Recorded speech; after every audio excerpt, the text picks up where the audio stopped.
የኔ ታሪክ የልቧን በር ወገግ አድርጎ የከፈተውና በትውልድ ኤርትራዊ የሆነው ፍቅረኛዋ በፍቃደኝነት ወደ ሳዋ ወታደራዊ ማሰልጠኛ ከገባ በኋላ ልቧ በእርሱ ፍቅር ክፉኛ ተብሰከሰከ።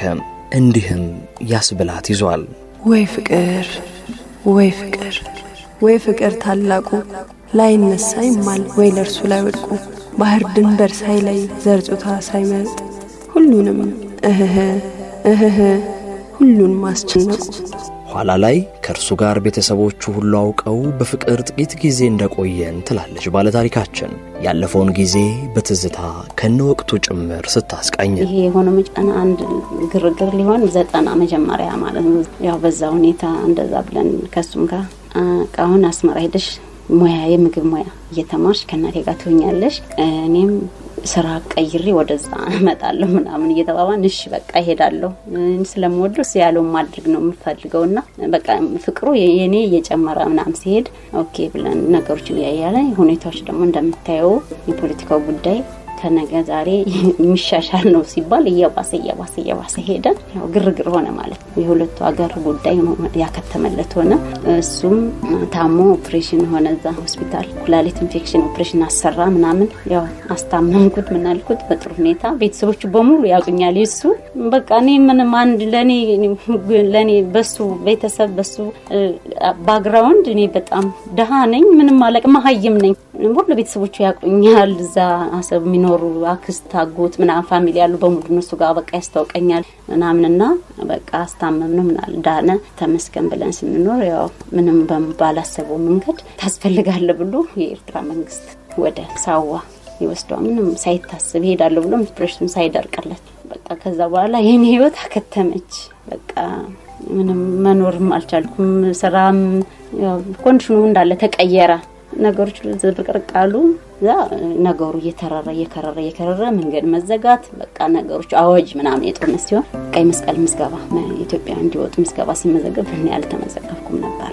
ማለት የሆነ ተስፋ አለመቁረጥ አለ አይደለ በመቁረጥና ባለመቁረጥ ነገር ሁኜ ስኖር መጨረሻ ላይ በቃ መሄድ እንዳለባት ሀገሯ በእኔ ምክንያት ህይወቷ እዛ መበላሸት የለበትም መሄድ ሀገሯ እግዚአብሔር ነገሮችን ካስተካከለ በህይወት ካለ ልንገናኝ እንችላለን ካልሆነ ግን መሄድ አለባት ቃዋን በሙሉ አውጥታ ሽጣ ትሄድ አለ።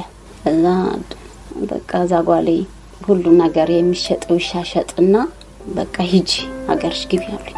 በቃ ያኔ ምን እንደምላላቅም በጣም ተረበሽኩኝ። በጣም አለቀስኩ። ቅዱስ ሚካኤል ቤተክርስቲያን ሄጄ በቃ ማንንም በማያውቀው እኔና እግዚአብሔር ብቻ ነን የምንነጋገረው ማንንም አያውቅም ቤተሰቤም ጓደኛም የምላቸው ምንም አያውቁም። በዛ አለቀስኩ ምንም ካቅም በላይ ነው። ያው መጨረሻ ላይ ሁሉ ሰው እየወጣ ካለቀ በኋላ የሱ ቤተሰቦች ተደዋውለው እዛ ኢሚግሬሽን የሚሰሩ ምናምን መውጣት እንዳለብኝ አድርገው አመቻችተው ስላልተመዘገቡ ኮታ ምናምን የለኝምና እንደምንም ማሽለኩልኮ እንድወጣ ተደረገ ማለት ነው ወደ ኢትዮጵያ። ሳልወድ በግድ ሙዳትን አሰብን ጥዬ እንድወጣ ተገደድኩ። በቃ ባለታሪካችን ያኔ ሳትፈልጋቸው መተው ልቧን ክፉኛ የሰበሯትንና መፈጠሯን ያስጠሏት ወንዶች እንደነበሩ ሁላ ያሁኑ ደግሞ ልቧን በፍቅር ፍጹም ሞልቶ መኖርን አስመኝቷት ነበር። ነገር ግን ምንም መልካም ነገር ይዞ የማይመጣው ጦርነት ከፍቅሯ ለያትና ሌላኛው የህይወት ምዕራፍ በወንድሟ ፍለጋ በአዲስ መልክ ይጀምራል። ከዚህ በኋላ ግን ስሟ ተቀየረ። ከኤርትራ የመጣች የኢትዮጵያ ተፈናቃይ። ማንስ ይህንን ነገር አስቦ ነበር? ጉዞ ወንድምን ፍለጋም ተጀመረ። ወንድሜ መከላከያ ሰራዊት ነበረ። እህቴ መጣለች አልመጣችም የሚል ደብዳቤ ሲደርሰኝ በቃ ወንድሜ ፍለጋ መሄድ አለብኝ ወደ ትግራይ ሄድኩኝ። 91 መጨረሻ አካባቢ ከኤርትራ መጥቼ የተወሰነ ወራት 3 ወር ምናምን ደስ እንደተቀመጥነ ማለት ነው። እዛ ጓደኛ ያብሮ አደጊ ህይወትሽ እዛ ይበላሻል መሄድ የለብሽም በዚህ በጦርነት ሰዓት እንዴት ወደዛ ትሄጃለሽ ተይስትልኝ እኔ የመንፈስ ጽናት እንጂ ምን ይሆናል አንድ ሴት ራሷን አትምትወስነው በሷ ህይወት ላይና ምን ሆናለሁ ብላ ስላት መከረችኝ። ግን ያው አንደኛ ወንድሜ ረጅም ዓመት ይናፍቀኝ ነበርና ወንድሜን ልዩ ቢሞት እንዴት ይቆጨኛል ምናምን ብዬ የደሴ መኖሩም በጣም ተስፋ የሚያስቆርጥ ሆነ።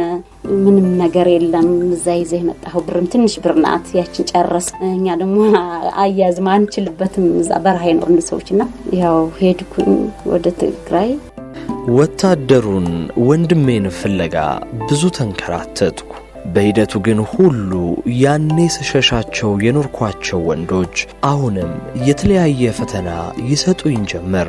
በዚህም መካከል እግዚአብሔር ለምን ሴቶችን በመፍጠር ተሳሳተ ሁሉ ያልኩበት ሁኔታ ተፈጠረ ትላለች ባለታሪካችን። ወንድሜን በማፈላለግ ብዙ ፈተና ደረሰብኝ። ይሄ ነው ብዬ ማልገልጸውም። በቃ ከባድ ነው። ተመሳሳይ ታሪክ ነው። በቃ ሹፌሮቹ ጋር በጣም ብዙ ፈተና ደረሰብኝ። ወንድሜን ማግኘት አልቻልኩም። ጦርነቱ በጣም እየተፋፋመ ነው የነበረ። እዚህ ቦታ ነው ያሉ ሲባል አድራሻለኝ። እነሱማ እዚህ ጋር ናቸው ሲባል መጨረሻ ላይ አዲግራት ከተማ አርፌ ወደ ዛላምበሳ ለሄድ ዛላምበሳ ነው ተብዬ ወደ ዛላምበሳ ሲሄድ እነሱማ ሄዱ ወደ ሽራሮ የሚባል ሀገር ሄደዋል። ይሄ ክፍለ ጦር እና በቃ ወደ ጦር ግንባር ገብተዋል ይባላል። በቃ እዛ ሳለቅስ ማላቀው ሀገር አዲግራት ተብሎ ወደ ሽሬ ሄድኩኝ። ሽሬ ወደ አንድ ወር ምናምን በጣም የተሰቃየሁት ማለት ነው። በቃ እኔ እንጃ አንዳንዴ ምን ብዬ ልግለጽልህ? እግዚአብሔር ለምን ሴቶችን ፈጠረ ነው ያለ? ለምን ተሳሳተ? በቃ ብዬ እግዚአብሔርን የተቃወምኩበት ጊዜ ነበር ሽሬ ላይ ማለት ነውና በጣም ፈታኝ የነበረ ህይወቴ። ከዛ ካሳለኩት በጣም የበለጠና ወደ ሽራሮ ለመንገድ ግንባር ለመሄድ ኬላ መንገድ የሚያሳዩ ክልክል ነው ማለፍ እና በዛ ተይዘን መንገድ ላይ መንገድ የሚመራው ሳያቅ በስተት ተያዝን። ኬላ ላይ ተመልሰን መጣን። ከሁሉ ለይተው እኔን ያዙኝ። ሻዕቢያ ናት፣ ሰላይ ናት፣ መታወቂያ ቀይ መስቀል ነው የሚለው፣ ከኤርትራ ኢትዮጵያዊ የኤርትራ ተናቃይ ምናምን ነው የሚለው። እኛ ሌላ አይዲ የለንም ነው። የወንድሜ ደብዳቤ አለ፣ የወንድሜ ፎቶግራፍ አለ፣ ሌላ ነገር የለኝም። እኔ ኢትዮጵያዊነት የሚገልጽ ማለት ነው። ብቻ ሰላይ ናት፣ በቃ እቺ ማታሰር አለባት ብለው ሽሬ ያስሩኛል ለብቻዬ። በቃ በጣም ሳለቅስ በቃ ብዙ ፈተና ነው እስከ ሽሬ እስከምደርስባት ድረስ ማለት ነውና ሽሬ ላይ የነበረው ግን ደግሞ በጣም የበለጠ ፈታኝ አጋጣሚ የሆነ ወታደሮች ያልፋሉ በዛ ወንድሜን ያቆታል። ወንድሜን ፎቶግራፍ ምንድናት እቺ ሁሌ እዚህ ጋር እናያታለን፣ ምንድናት እቺ ሴት ምናምን ብለው እንዚሉ እኔ ወንድሜን ፍለጋ ነው የመጣሁት እንደዚህ ነው ብዬ ወንድሜን ፎቶግራፍ ምናምን ሳሳያቸው አጋጣሚ ወንድሜ ጋር አንድ ስታፍ የነበሩ ልጆች ናቸው። ግን እነሱ ፋይናንሱ ነው ሽሬ ከተማ ተበድበዋል። ወይኔ ልጅ እናቀዋለን፣ መትረጊስ ተኳሽ ነው፣ ብሬን ተኳሽ ነው እናቀዋለን።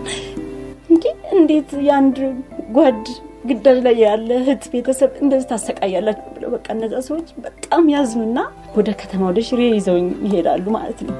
እነሱ ቢሮ ውስጥ ያስቀምጡኝና በቃ የኛ ሰዎች ይመጣሉ ለአስቤዛ ለመግዛትና አሁን ወንድምሽ እኔ በደንብ አውቀዋለሁ ግን አሁን የት ቦታ እንዳለ አላውቅም እርግጠኛ አይደለም። ግን አሁን ከግንባር ከጦር የሚመጣው ከቀጠና እስኪ እነሱን መረጃ እንሰብስባለን። እንደውም የወንድምሽ አመራር ሻለቃ አመራር የነበረ የሰው ይመጣል አይዞሽ ብለው እዛ ገላይ እንድታጠባ አድርገው ስንት ቀን ሙሉ እና በጣም አይዞሽ ምናምን አበረታተው ምግብ ምናምን ብለው እዛ ምኝታ ሰጥተው እነሱ ጋር እየቆየው እያለ መጨረሻ ላይ እነዛ ሰዎች ቃል ይገዙ የሆነ ጦርነቱ ጋፕ ነገር ብሎ የሰኔ ውጊያ ጦርነት ወደ ሐምሌ መጨረሻ ላይ እና ቃል ይገዙ መጡ።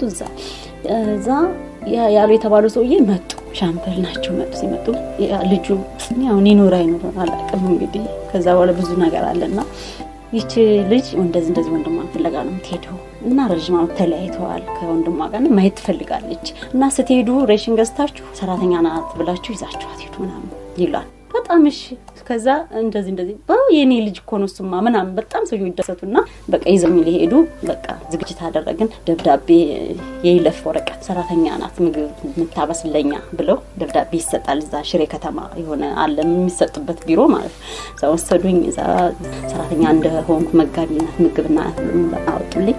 ከዛ ደብዳቤ ሳይ መጋቢ ይዘውኝ ሄዱ። ሆስፒታል ነው ያሳረፉኝ። ሆስፒታል አርፌ ወንድሜ ስቲል እዛ ውጊያ ቦታ ላይ ነው ያሉ ድፋ ናቸው ያሉና እየተከታተሉኝ እነዛ ሰዎች አይዞሽ ገና ናቸው ወደ ሰላም ቀጠና ሲመጡ ጦርነት ትንሽ ጋብ ሲል እናስጠራውና መታየሻል ወይ ማንስ ትሄጃለሽ በመኪና መልክሻለን መቀያሉኝ እዛ ወደ 15 ቀን ተቀመጥኩኝ ማለት ነው። ከዛ ግብ ጦርነቱ ቆመ ሙሉ በሙሉ እና ማሸነፋቸው የኛ ግብዣ ምናምን ድግስ በጣም ተደረገ። ያ ድግስ አብሬ ስራ የወንድሜን ሁኔታዎች በቅርበት ለመከታተል እንዲመቸኝ ስል በመከላከያ ሰራዊታችን ውስጥ ሁሉ የሚሰጡኝን ግዳጆች መቀበል ጀመርኩ። እኔ ችግር የለም ለወንድሞቼ አይደሉ እንዴ ሰራለሁ በቃ ደስ ብሎኝ ነው በቃ ሰራለሁኝ አልኳቸው። እሺ አሉ። ሄዱ ወንድሜን መኪና መድበው ወስደው ወንድሜን አገናኙኝ። መጣ በጣም ወንድሜ በቃ እንደ ሴት ስቅስቅ ብሎ አለቀሰ። እናቴ ልጅ ተንከራተትሽ ወይ ምናምን ብሎ በቃ በህይወት እኔ የሱ በህይወት ማግኘት በቃ የመጨረሻ ተደሰትን ተላቀስ ምናምን ወንድሜ ጋር 5 ቀን ተቆየን። አይፈቀድም ከዛ በላይ። ከዛ በቃ ስራሽን ቀጥይ ደሞዝ በሲቪል ሰርቪስ ትዋዋያለሽ ውለ አለ ደሞዝ ይከፈልሻል ሕክምና ሁሉ እዚሁ ነው ስሪ ምናምን ይሉኛል። እኔ ቃል ገባለሁ እኔ በወንድሜ ስም በፈጣሪ ስም ቃል ገባለሁ ሰራለሁ። ግን አሁን እኔ እዚሁ ለእናንተ ቃል ለማክበር በዚሁ ብቀር ቤተሰቦቼ እዛ ይረበሻሉ። ስለዚህ እባካችሁን እኔ ቃሌን አልክድም በቃ። ስለዚህ ቤተሰቤን ሄጄ ወንድሜን በአካል እንዳገኘሁት ለሱ እነሱ የሚያሳምን ነገር ደርሼ ልምጣ አልኳቸው። እሺ አሉኝ፣ አመኑኝ። ባድራሻሽ ነው የምንይዝሽ ገለመን አስፈራርተው እኔ ቃሌ ነው በቃ ቃል ነው መጣለሁ። እንደው እኔ ወንድሜን በቅርብ ለመከታተል የሚመቸኝ እናንተ ጋር በመስራት ነው ብዬ መጣው። ቤተሰቡን ነገርኳቸው። የተፈናቀየ የሆነ ፕሮሰስ እርዳታ ብር የሚሰጥ ነበር እሱ ነው ተደውር ግፍግፍ አድርጌ በቃ እናቴን ቤተሰቦችን ሁሉ ነገርኩ። በህይወት ደህና እንደሆነ ተመልሼ በጎንደር አርጌ በሰሜን ጎንደር አርጌ እዛ ተመልሼ ሄድኩኝ። እዛው ሂጄ ተቀላቀልኩ ማለት ሆስፒታል እየሰራው ወጥ ቤት 91 ነው እንግዲህ ይሄ ማለት ነው ወደ 92 መግቢያ። ከዛ እስከ 92 መስከረም እስከሚሆን ጥሩ እየሰራ በቃ በጣም ደስተኞች ናቸው። በሽተኛ ደስተኛ ነው። በዛ ሁኔታ ላይ እየቀጠልን ያለ ለስልጠና ሌላ ቦታ እንነሳለን ማለት ነው። አሁን ነገሮች መልካቸውን እየቀየሩ መጡ። በአንድ ግለሰብ የደረሰባትን እንግልት በዚህ መልኩ ታወጋናለች። እንጨት የሚፈልጥ ሕፃን ልጅ አለ። ተስፈኛ ይባላል በእነሱ ቋንቋ። ተደረገ ብሎ የሚያድግ ልጅ እና እኔ የምተኛው እነሱ ምግብ የሚመገቡበት ቤት ውስጥ ነው። እነሱ ደግሞ የሆነ ከተማውን ነዋሪ ቤት ተከራይተው ነው እንግዲህ ከተማ ውስጥ ገብተናል። ብዘት ከተማ ሰርቪስ ተከራይተው እዛ አንድ ክፍል ለ3 ለ4 ነው የሚያድሩ እና እኔ ደግሞ የህፃኑ ልጅና እኔ ደግሞ እዚህ እንተኛ ዕቃ ቤት የሚናገቡበት ምናምን ስታፍ ነው። ውጭ ደግሞ መስሪያ አለ ማለት ነው። እና እዛ አምሽቶ ይመጣና ራት ይለኛል። እንዴ ራት አብልታ ነው በሰዓት አለ የምታበላበት ኮመን የሆነ አምሽቶ የመጣው ወታደር ተጠያቂ አይደለም። በሰዓቱ ይመገባል። ከሰዓቱ ከሌለ የራሱ ጉዳይ ነው። የሚያስቀምጥለት ጓደኛ ካለው ተሰጠውና ያስቀምጣል በራሱ ሰሃን እንጂ በስታፍ ሰሃን ማስቀመጥም የሆነ ህገ ደንብ አላቸው። አልተነገረኝም፣ ዕቃ አልተሰጠኝም።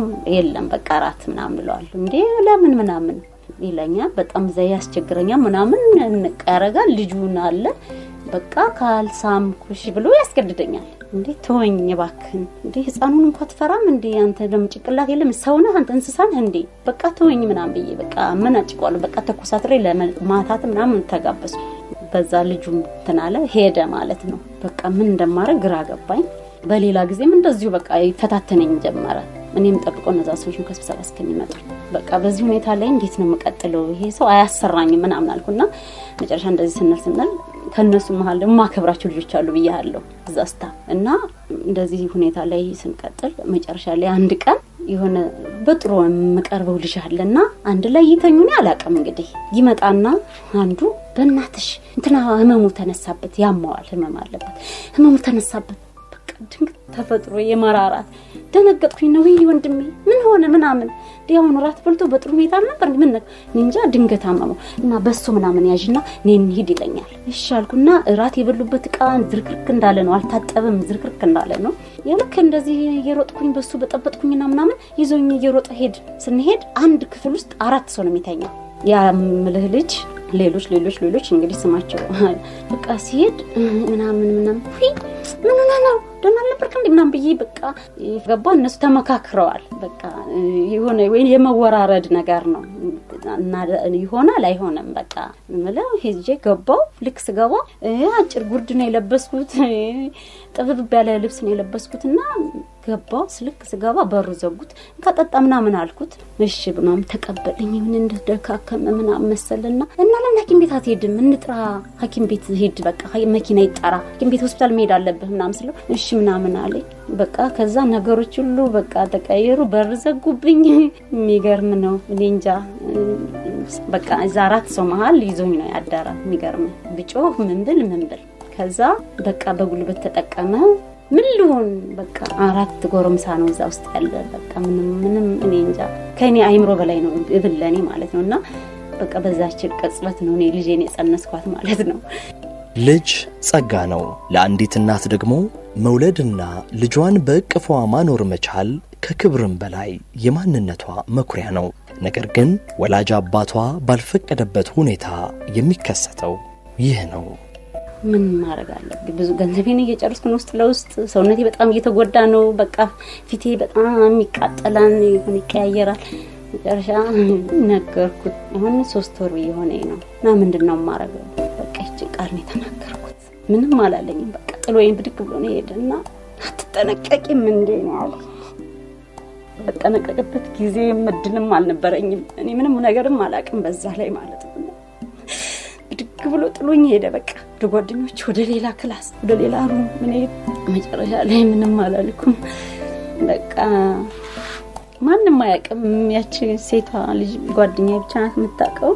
በቃ ምን እንደማረግ ጨነቀኝ በቃ እሱን ማየት ከባድ ነው ያቺ ጊዜ ማለት ነው ለኔ መጨረሻ ላይ በቃ ላስጠይቀውም ላናግረውም ፈቃደኛ አልሆነም ተወኝ ማለት ነው ታኔ ምንም አላረኩም በቃ ስራውን መተው ብቻ ነውና ወደ አዲግራት መምጣት እንዳለብኝ ምናምን አሰብኩና ሳማክራቸው እቺን ልጅቷን ሳማክራት እስቲ ታገሽ እግዚአብሔር የሚያደርገው ነገር አታቂም ቆይ እሱ ልቡ ሊራራ ይችላል ምናምን እና ለምን አትወልጂም አንቺ ወለጁ ልጅ አይደለሽ እንዴ ምን ችግር አለ ሁላችንም እኮ እንደሱን ይወለድናቸው ልጆቻችን ልጅ ወለደች ነው በኋላ ነው እንደገና እየተሰማቸው የተቀለሉና ምናምን አለች እኔ በቃ ተኝኔ ህይወቴ እንደዚህ ሊሆን ነው በቃ እኔ ምናምን በየ በቃ በጣም ነው ማለቅሰው በጣም ነው መጨረሻ አረጋጋችኝና እስኪ ስራ ግቢ ምናምን ብላ ጋራጅ የነሱን ስራ ተውኩት በቃ አልቻልኩም እሱን ማየት እሱን ባየው ቁጥር በጣም እንትን ይላል ከዛ መጨረሻ ላይም ሌላ ሴት ያመጣል ፊቴ ላይ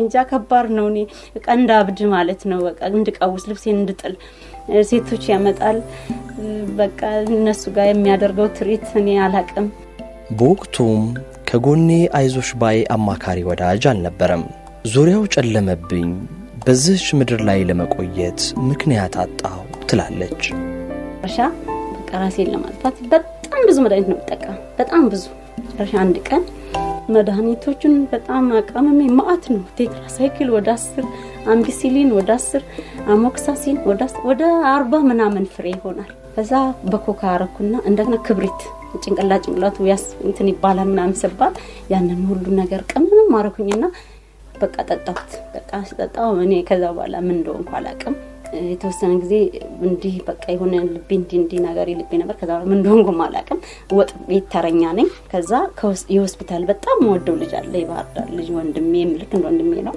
ይመጣል ስሜን የሚጠራኝ በኮድ ስም ነው የሚጠሩኝ እዛ ህክምናዎች ዝግጁ ብለው ይሮጥም ተዝግጁ ሲያኔ አላቀም ራሴን ሲጮድቅ ያለው ምላሴ ወጥቶ እዚህ ደርሷል በቃው ብሎ ሲጮህ እዛ ያሉ ስታፎች የጋራጆች ሴቶች ወጥ ቤቶች ምናምን ተሰበሰቡ በጣም ተደናገጡ በቃ አፋፍሰው ወጣ ሐኪም ቤት ወሰዱኝ ምላሴ ተጎልጉሏል በቃ ሰውነቴ ሲያሸቱኝ መድኃኒት ብቻ ነውና ሎሚ ምናምን ጨማምሬበታለሁ ገባ አሲድ ነገር ነው ጨማምርኩት ከዛ ሐኪም ቤት አስገቡኝ እዛ ግሉኮስ ተተከለልኝ ያው ወተት ምናምን ወሰድኩ መሰለኝ አላቀም ከዛም በኋላ የተደረገውን ነገር ከዛ ምንድነው በቃ ሲባል ያ ጊዜ እርግዝና እንዳለብኝ በዛ እንዳለ ህክምና ቦታስ እንዳለ ስታፍ በሙሉ አወቀ ከማን ነው የሚል ጥያቄ ደግሞ ከዛም በኋላ እንደዚህ ነው ከሱ በጣም አዘኑ በቃ ሁሉም ለኔ ያዝነዋል በሐዘን ምንም ነገር ባይደረግም ያው በዛ ሁኔታ ላይ ስንኖር እስኪ እንግዲህ በይጠየቅ አስጠይቀው በቃ ለአመራሮች ይነገራቸውና ይጠየቅ ተባለ ከዛ ደግሞ ተነስተን ተቀየርን ደግሞ ተመልከ እንዲህ ነው በቃ 1 ወር 2 ወር ምትቀመጠው እዛ ደግሞ ታሻለ ዳናልኩት እንጂ በጣም ቆስሏል ሰውነቴ ውስጤ ጨጓራዬ ይላል በላም በጣም ከስቻለሁ በቃ ይሄን ነው የሚመስለው ሁሉ ነገር ሰውነቴ በሙሉ ከለሪ ተቀይሯል እና በጣም ቀይ ነው የነበርኩትና በዛ ታደረገን አገገምኩኝ። ተጠራ የሱ ኃላፊዎችም አሉ ያቁኛል። እነሱ ጋር ሲጠየቁ አላቅም ምንም አይነት ግንኙነት ከሰው ጋር አልፈጸምኩም ነው ያላችሁ። ጽንሱም 3 ወር ሆኖታል። እዛ በቃ ምንም ማመን አልቻልኩም። በቃ ራሴን እስከምስት በቃ በጣም ብዙ ጥረት አደረጉ። ስታፍ በሙሉ በማስፈራራት በምን በፍጹም አለ በቃ ተወውሽ ጽንሱ እንዲቋረጥ እንርዳት አንተም የተቻለህን አድርግ ግድ የለህም አሉ። ጽንሱ ሞከረን አላቅም እንግዲህ እግዚአብሔርን ሊሆን አልቻለም፣ አልተሳካም። ልጅቱ መፈጠር ስላለባት እግዚአብሔር ነው ያደረገው ሁሉንም። እስከ 6 ወር የሚባል ህክምና አላቅም፣ ብዙም አትንቀሳቀስም። በቃ እስከዛም አላቆም መውሰድ መድኃኒት የተለያዩ ነገሮች መጠቀም። ከዛ በኋላ ግን በቃ በህልም የሆነ ታያለህ እና ከእምነት ጋርም ስትለው ልጅቱም ሰው እንደምትሆን ሳስብ ተውኩት። ምንም አማራጭ የለኝም።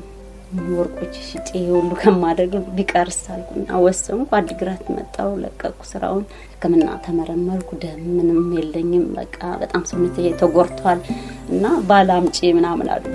ኤችአይቪ ምርመራ አለ እና አምጪ ምናምን ሲሉኝ አይ እኔ እንደዚህ መስራች በጣም አዘኑ እና ጥሩ ሁኔታ ነው ያለሽ፣ ጽንሱ በጣም ሰውነቴ ተጎርቷል፣ ማውለድ አትችይም፣ ያሰጋሻል እና አልሚ ምግቦች መመገብ አለብሽ አሉኝ። አዲግራት ሆስፒታል ያለውን ነገር ነገርኳቸው። ሀገርሽ ሂጂ ምናምን አሉኝ። እኔ ሀገር ያልሄድ ሄድ አልችልም እንደዚህ ሁኚ ምናምን አልኳቸው።